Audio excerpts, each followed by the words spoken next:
Good evening, I'm David Nicholas. Next here on CMU Public Television, it's Representative Kevin Cotter joining us for Capitol Report. Welcome to Capitol Report, a weekly discussion with your elected officials on the issues and concerns that affect you.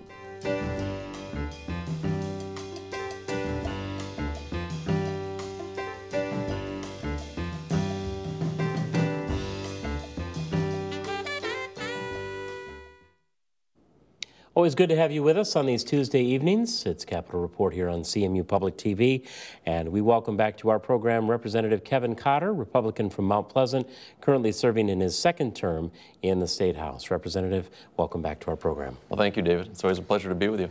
You are the first guest now to join us since the State of the Union address, and we, a few weeks before it, had the State of the State by Governor Rick Snyder, of course, as well.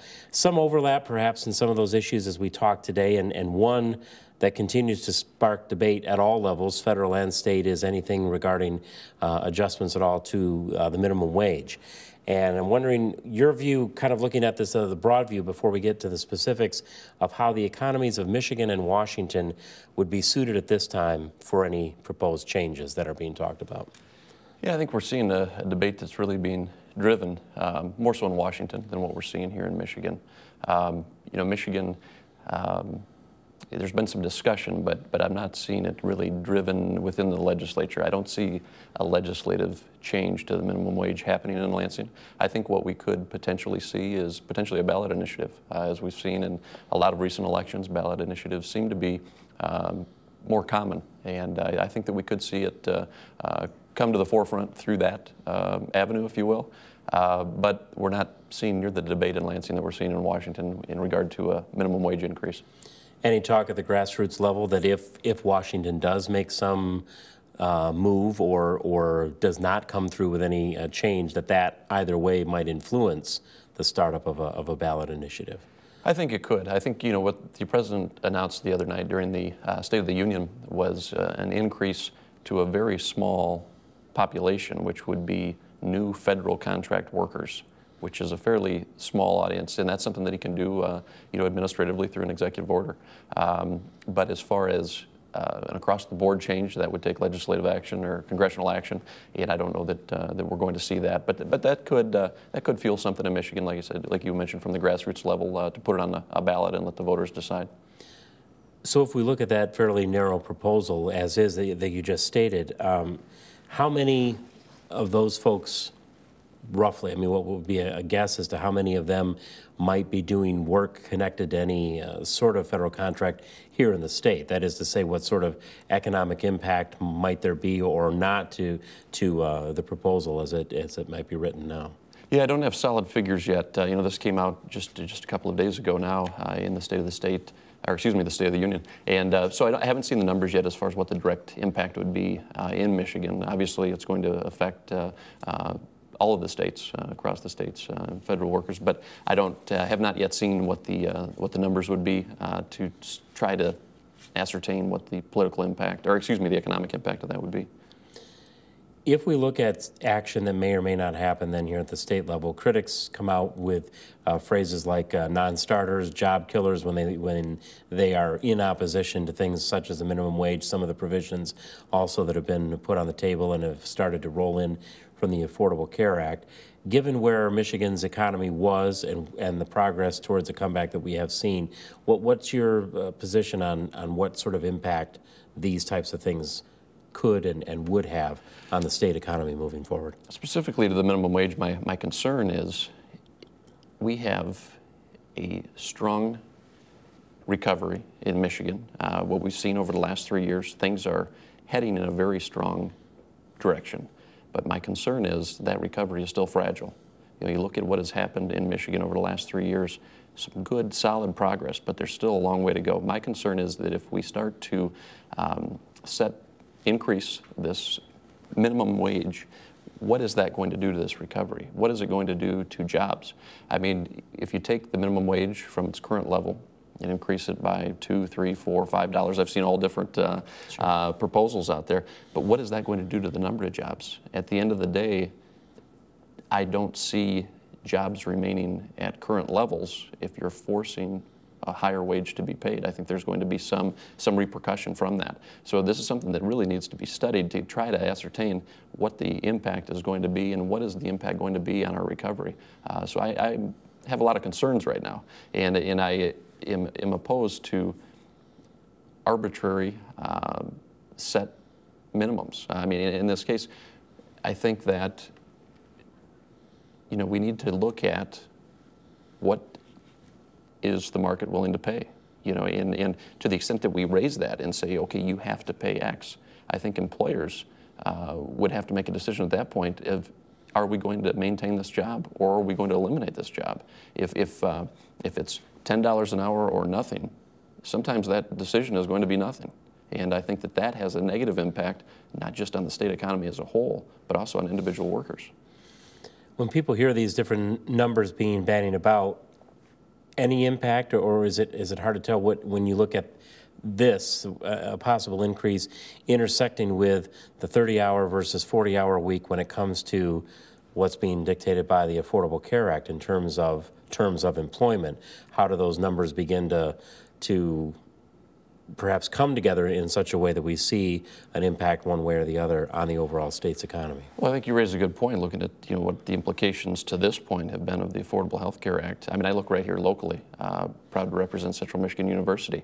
They're in a position now where they have to react to that affordable health care law and continue to be in compliance with it, so it's absolutely no fault to the university. They're navigating this hand that has been dealt to them, and I see the impact this is having on students. There's quite a discussion here recently in the student newspaper about how this has impacted students that are working to support themselves while going to school. And when you have policies that come out in response to the Affordable Health Care Act that are limiting hours at 25 hours or 30 hours, that really impacts students. Now they may have to get 2 jobs. That presents an additional challenge to students to have to be at 2 places in addition to their class schedule. And so I think we have to be very careful with these types of policies, and we have to understand and try to really forecast what the impact are going to be on people's lives. And here, this is one that has affected students as well as people of all ages across the state. You look at the 30-hour work rule, and to me, there's such a disincentive there when we're putting a requirement out there of providing health care insurance for anyone that goes above this 30 hours, or that person now counts as a full-time equivalent. That is a very dangerous policy, and we're starting to see the fallout of that. And in my fear, my concern the reality of the situation is that we haven't seen all the fallout of this yet. There is still a lot about that affordable health care plan that is not known, and for that I am very concerned. One issue that is up for debate in Lansing, the beginnings of a call for a reduction in the level of the income tax. Do you see any of the proposals that we're talking about, the 4.25 down to 3.9, or any variation on those numbers? How do you see those proposals moving forward? Yeah, there's going to be a lot of discussion about that, and this all stems from, as the governor announced during the State of the State address, we now have a budget surplus. Now, with that, it's $971 million, so just shy of $1 billion. It's important to note that that is a forecasted surplus. So part of that is currently realized surplus, but then it goes out through 2015. So when we pass our budgets, it's all based on forecast of what we think revenues to the state are going to be, and then we set our expenses. So it's a forecast, so we have to be cautious. So I just open with that. But there's no question there's additional money there. And I couldn't be happier about that situation because it is a drastic change from where we were at 3 years ago. When I started in the legislature, we started off, I was on the appropriations committee that dealt with that $1.5 billion deficit. So fast forward 3 years, we've gone from $1.5 billion deficit to now a nearly $1 billion projected surplus. So the conversation is much different. It shifted away from really difficult cuts, and we made them. We made some really difficult cuts to get that budget balanced, and then over the last 3 years have lived within that budget. Put on top of that an economic improvement in the state, and now we have a situation of the surplus. So to your question about a rollback in the personal income tax rate, that's one of the options. There's a lot of talk about rolling back that personal income tax rate. The thought there is this money came about from taxpayers. We should return this money to taxpayers. And so there's going to be, I feel strongly, some tax relief. And I don't know if it'll be in the way of the personal income tax rate. There's also talk about looking at property taxes. But at the end of the day, I think the key is to get the money back to people in this state, the people that paid that bill. There's also going to be a lot of discussion about using some of the surplus for road funding. That's something that has been an ongoing problem in the state. And at the same time, one of those proposals from the governor was to perhaps increase, let me correct myself perhaps, I don't remember who all proposed what. There were many variations, but one of the calls was potentially to, he was calling for an increase in the vehicle registration fees, but there was also the talk about an increase to the sales tax and redirecting some of those. So when we talk about reducing taxes on one, which sounds good to everyone, and yet possibly still needing a tax increase if we're going to get to possibly doing something long-term with the roads, the X and the Y axis, where do they start to cross? Exactly. And so there's a lot of talk about that right now, because if you go back exactly 1 year, it was a year ago at the State of the State, the governor put out his road plan. And to the governor's credit, we had conversations after that speech. He put out the plan, and the way it was going to raise the additional funds was it was going to increase vehicle registration fees. It was also going to increase the gasoline tax. And to his credit, he said, this is a plan just to get the conversation started. If you don't like it, come back with your own ideas. And that's exactly what we did. And as you alluded to, there were a lot of ideas put forward. The gasoline tax increase and the vehicle registration fee, as I call the birthday tax, those were not popular. And I think we've made some progress. Some ideas have come forward. However, we still haven't gotten it done. But because of the surplus, that's why I think it's going to be some hybrid. You'll see some tax relief in there, I believe, but you're also going to see some of that money going to road funding. And I think that could be characterized as tax relief in and of itself, because the threat of a tax increase or a revenue increase of some kind to support our roads is a very real threat. So I think to the extent that we can avoid that and still put money back in taxpayers' pockets, that's going to be a winner. Another area getting some attention in this discussion is education funding. No spot at our table here for the CPA, but at the end of the day, 4.25 to 3.9, to some may say, yay. Others may say, is that really all that much? Are there any figures that people have talked about? Because some of the critics are saying this could mean a $900 million shortfall, everything that gets proposed. Of course, there's the opposing point of view. At the end of the day, how much money does this really put back into Mr. and Mrs. Michigan's account when they see that, filing the taxes? Is there a way to translate what that savings can really mean to somebody if that rate is rolled back? Well, I think the direct answer is minimal. As you look at rolling back the tax rate currently at 4.25, for each tenth of a point that you roll that back, that is going to cost the state between roughly $150 million, $200 million. So as we talk about $1 billion surplus, it's going to absorb all of that surplus just to get it rolled back to 3.9. And it's simple math going from 4.25 to 3.9. If you're reducing it 0.35%, you can do some rough math and just take an income level, apply that 3.5 or 0.35%. It's a pretty minimal amount. And so that's why this discussion about putting that money into the roads is one option is gaining a lot of traction, because the extent to which taxpayers would notice additional money in their pocket from a rollback in the income tax rate would be minimal. Late last year, now there was money that did get put in by the legislature, not the 1.2 that the governor was calling for each year and 10 years to follow, but additional money was secured for the roads and infrastructure. One of the series of projects was one that you had pushed for in Isabella County. For those in the audience, specifically from the 99th District, any other projects that would be coming from monies committed last year as we get set for the return, we hope, of spring and road construction here again in Michigan? Yeah, we were able to, I've called it a down payment on roads because it was $230 million. Obviously, that's a huge sum of money, but this problem is so huge that this is just a down payment.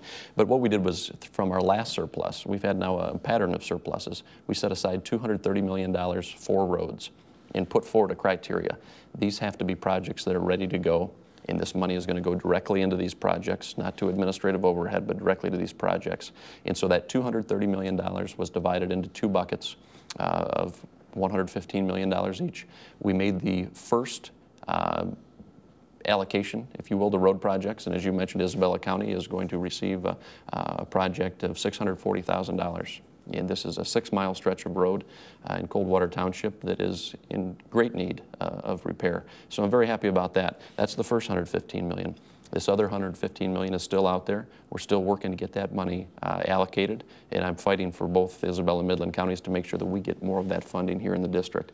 So that's a start, but there's still a long way to go. But I'm excited that these projects, one of the criteria is these projects have to be ready to go this construction season. So we're going to see these projects completed this construction season. The majority House Republicans have laid out a set of goals for 2014 as a whole, broad in nature. As one in that caucus, though, are you in agreement with much of what they are saying? Are there things that you think are missing from the overall House Republican majority agenda for 2014? Well, as you look at the agenda, I can't disagree with it. I chaired the work group that put that together. I've spent a lot of time putting together our action plan, we call it, and it's a 2-year plan. It started in January of 13, so we're about halfway through.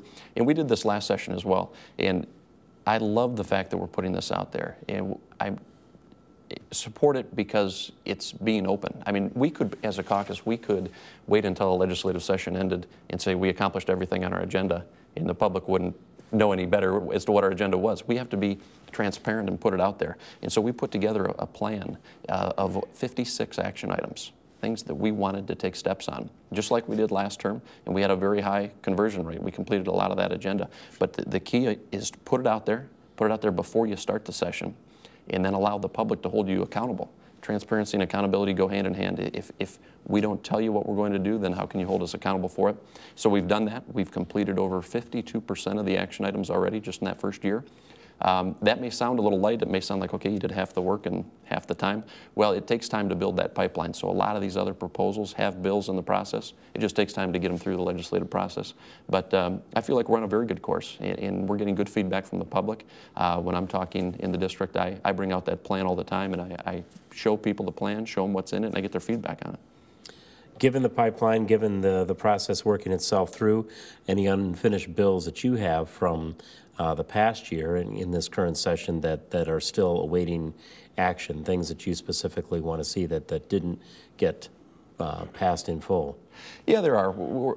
New ideas are coming about all the time. You know, we don't introduce bills just at the beginning of the session, but as ideas come forward, they're kicked in. I've had some great accomplishments already this session that I'm very proud of. One had to do with mental health courts, and I'd be happy to talk about that for the remaining time that we have. It's a fantastic way to address the intersection of crime and mental health disorders, which is a major problem in the state. There are other ideas that I'm working on as well. You know, as chairing the Judiciary Committee, one thing that I'm starting to focus my attention on now is looking at the cost of corrections in the state of Michigan. And this, whenever the budget discussion comes up, corrections gets brought into that discussion because people will look at the state budget and say, as a state, you're spending $2.1 billion, not million, but $1 billion a year on corrections. How can we work smarter within corrections while not compromising public safety, but to work more efficiently so that those dollars can be used in other parts of the budget, such as transportation, such as education, and what have you. So I'm starting to focus my attention on our correction spending and taking a look at what can we do to work smarter.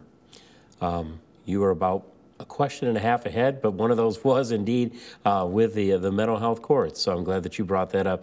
Let us know where the origins of the idea were and the progress we've seen now for that proposal moving forward. Yeah, so where this came about was not just an idea grabbed out of the air. We actually have had a handful of mental health courts that were established a few years ago as pilot projects across the state. And so what a mental health court is it's what we call a specialty court.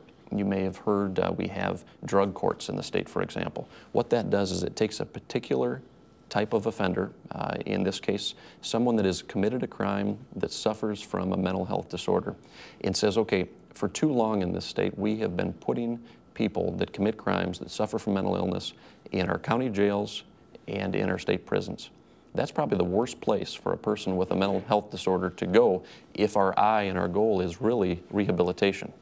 And so what mental health courts allow is for a more intensive work to take place on the front end between a judge, a prosecutor, community mental health, and other players to identify people and say, hey, if we give this person some intensive treatment, they can be rehabilitated. They don't need to go spend time in the prison system.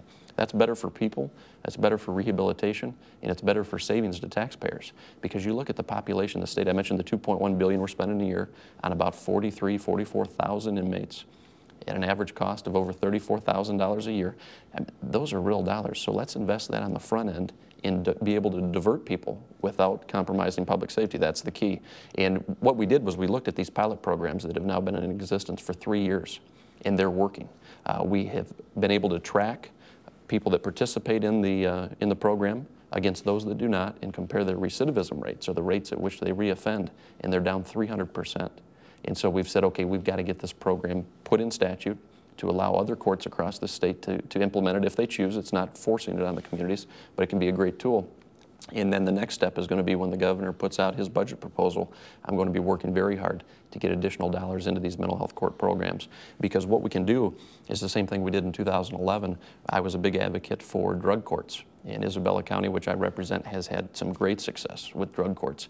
And so what we were able to do was to convince the chairs of the corrections budget to transfer money from the Department of Corrections into that judiciary budget so we can invest it on the front end, because the Department of Corrections is accepted the fact that they're going to see those savings on the backside. And the feeling is then that if we are able to allow establishment of more of these courts, that money invested there to create the framework and the structure and the sustainability of that will still save us, rather than seeing this translate into the back end, into the corrections budget, you're saying. That's exactly right. That's exactly right. So just to give an example, on an individual case, someone commits a crime, they're identified as a good candidate for rehabilitation through this program.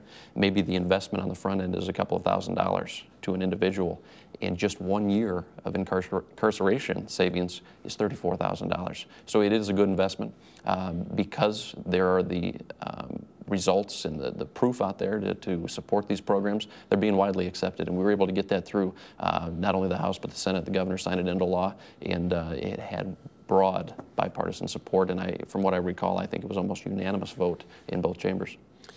What impact have we seen, or are we still tracking from another one of your measures from last year, and that was the jury duty? If we swung a camera around and picked up some of our students working on the program today, some of them do get summons for jury duty, and yet while they are away from home, it becomes a rather difficult thing to negotiate. That was one of your bills. How has that served so far moving forward?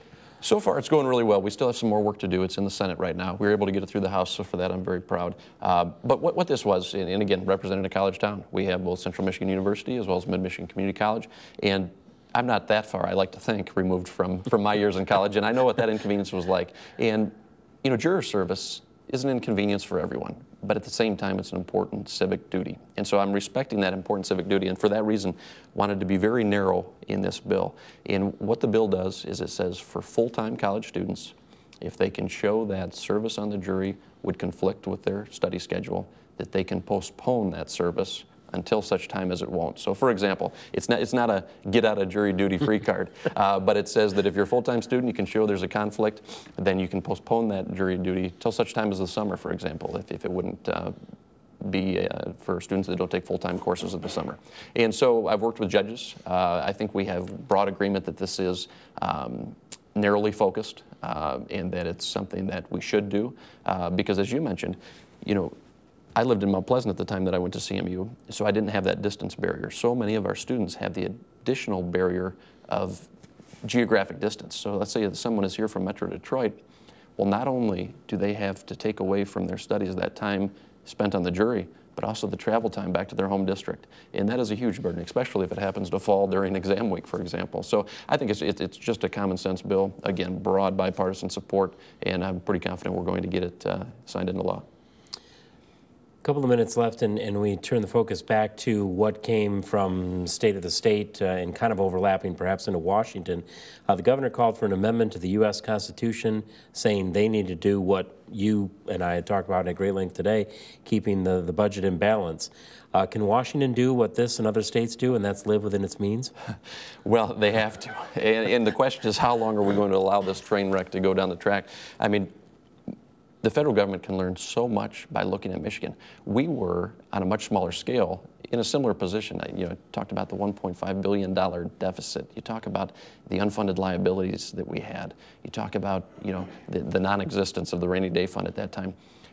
The federal government is beyond where Michigan even was. They need to take a lesson from what we've done here in Michigan. And I was so happy to hear the governor put this proposal to mention it as part of his address, because this needs to happen. And I think that there is a good amount of traction, a good amount of effort behind this. And so what it would do is, if a supermajority of the states get on board with this, the states can call for a constitutional convention by where would be a mechanism to amend the Constitution.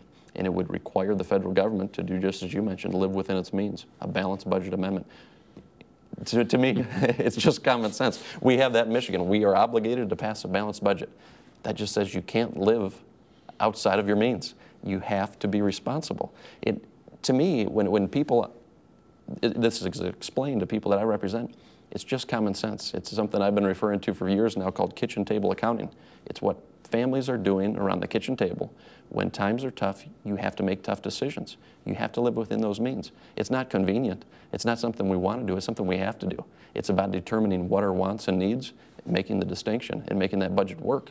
And it's not enough just to spend exactly what you have. You have to put some aside, whether that's for retirement savings or, in the state's case, for preparation for emergencies. So it's just common sense, and it's forcing politicians and our government structure as a whole to live the way that individual people have to. Well, as you and your colleagues start work on balancing a budget again for the coming fiscal year, we'll watch out there and see what progress is there. That's where we'll leave it for this time around, but thanks so much for taking the time to come and talk again with us. David, thank you for the opportunity. I always enjoy talking with you. Thank you very much for joining us as well here on Capitol Report. We've been joined by State Representative Kevin Cotter from the 99th District in the State House. This program will be repeated again tonight at 2 a.m. in our overnight rotation on CMU Public TV, and soon we'll join those posted on our website at WCMU.org. You've been watching Capitol Report. Join us again as your elected officials speak to your concerns on current issues.